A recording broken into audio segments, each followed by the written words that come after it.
அதில் எனக்கு தனிப்பட்ட முறையில் கருத்து இல்லை. ஏன்னா அது எங்கள் குடும்பம், நம்ம கட்சி, அதில் போய் நம்ம கருத்து சொல்ல முடியாது.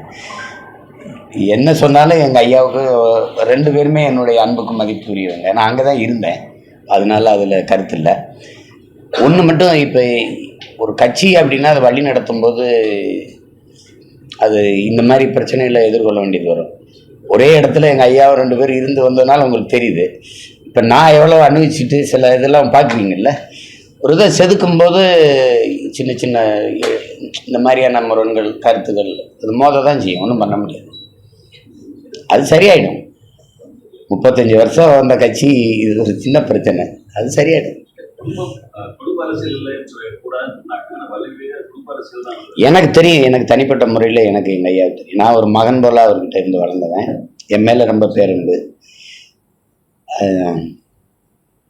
என் நெத்தியில் பாரு ஏதாவது சாதி எழுதியிருக்கா அப்படின்னு கோவத்தில் என்று கேட்டதெல்லாம் இருக்கு. இந்த சமூகம் சொல்கிற அவர் பொதுவாக தான் வந்தார். அவர் வரும்போது சரியாக தான் வந்தார். அவரை காலம் கொண்டு அங்கே சுருக்கி வச்சுட்டு, அப்போ அவர் முதல்ல அவர் சொன்னார், நான் தளிர் மலை கொடுத்தேன், ஒவ்வொன்றா சொல்லி வந்தார் என்னென்ன நடந்தது. கடைசியாக வழியே இல்லாமல் தான் அன்பை கொண்டு நம்ம நிறுத்த வேண்டியதாகிடுச்சு அப்படி என்கிட்ட சொன்னதை நான் சொல்கிறேன். அப்படி இப்போ அவர் என்னென்னமோ முயற்சி பண்ணி பார்த்தாரு. நான் எல்லாருக்கும் தான் வாய்ப்பு கொடுத்து பார்த்தேன், அது சரியாக வரல, வழி இல்லாமல் கொடுத்தேன்னாரு. அப்போ அதை போய் ஒன்றும் சொல்ல முடியாதுல்ல. இல்லை, ஒரு கட்சி தலைமையே வேற வழி இல்லாம தான் அப்படி குடும்ப உறுப்பினர்கிட்ட ஒப்படைக்க வேண்டிய நிர்பந்தம் தமிழ்நாட்டில் அப்படி சொல்ல முடியாது, அப்படின்னு சொல்ல முடியாது. அவருக்கு கட்சி உருவாக்குனவருக்கு நம்பகமானது. இப்போ இப்படி பாருங்க, இப்போ ஐயா பெரியார் அவர்களை எப்படி பாருங்களேன். ஐயா இன்னைக்கு இருக்கிற அந்த திராவிட கழகத்தினுடைய தலைவராக இருக்காங்கல்ல, அவங்க அன்னைக்கும் ஐயா கூட இருந்தாங்க, உங்களுக்கு தெரியும்னு நினைக்கிறேன். அப்படி இருக்கும்போது எனக்கு நம்பகமான ஒரு ஆள் வேணும், எனக்கு பிறகு என் சொத்தை நிர்வகிக்கணும், எதுக்கு அம்மா மணியம்மையை திருமணம் பண்ணணும். அப்போ அவருக்கு வேற ஒரு நம்பிக்கை தேவைப்படுது இல்லை. அது மாதிரி தான் இதை நீங்கள் பார்க்கணும், அதை போய் பேசிட்டு இருக்க வேண்டியதில்லை.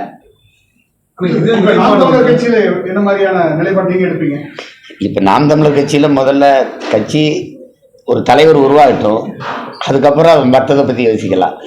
இங்கே தலைவரே இன்னும் உருவாகலை.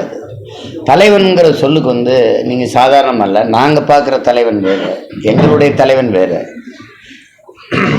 அப்படிங்கும்போது சும்மா பேர் வேணால் போட்டுக்கலாம், ஒரு படம் நடித்தவொடனே தலைவர்னு போட்டுக்கலாம், நாடால வந்த மகாராசான்னு பாட்டு வச்சுக்கலாம், எல்லாம் அது செய்யலாம். அது அப்படி இல்லை, தலைவனுக்கு நிறைய தகுதிகள் இருக்குது. பசி மறக்கணும், தூக்கம் தொலைக்கணும், அவமான ஏச்சு பேச்சுக்களை தாங்கணும். இப்போ என் மேலே எத்தனை வழக்கு இருக்குன்னு நீங்கள் நினைக்கிறீங்க? 136 40 வழக்கு கிட்ட தொட்டிருக்கேன். எனக்கு முன்னாடி ஒரே ஒருத்தர் தான் இருக்காரு, நக்கீரன் அண்ணன் கோபால். அவருக்கு எனக்கு தான் போட்டி நடக்குது. அவர் 200 கிட்ட நெருங்கிட்டாருன்னு நினைக்கிறேன். நான் படியேறாத நீதிமன்ற வாசல் இருக்குன்னு நினைக்கிறீங்களா? அதெல்லாம் ரொம்ப கடினம். அவமானங்கள், ஏச்சு பேச்சுகள் தாங்கணும். நாங்கள் படித்த தத்துவங்கிறது, தலைவன் என்பவன் தன்னை தாழ்த்திக்கிற தயாராக இருக்காதவன் தலைமையை இருக்க தகுதியை பெற மாட்டான். கைகட்டி வேலை செய்ய தயாராக இல்லாதவன் கை நீட்டி கட்டளை எடுக்கிற தகுதியை பெற மாட்டான். எது ஒன்றையும் இழக்க முடியாத ஒருவன் பெரிதொன்றை அடைய முடியாது. தலைவன் என்பவன் தன்னையே எரித்து கொண்டு உலகத்துக்கு வெளிச்சத்தை தருகிற மெழுகுவர்த்தி போல இருக்கணும். தன்னையே தண்ணீரில் கரைச்சி சுவையை கூட்டுகிற உப்பா இருக்கணும். இந்த தகுதியெல்லாம் தேவைப்படுது.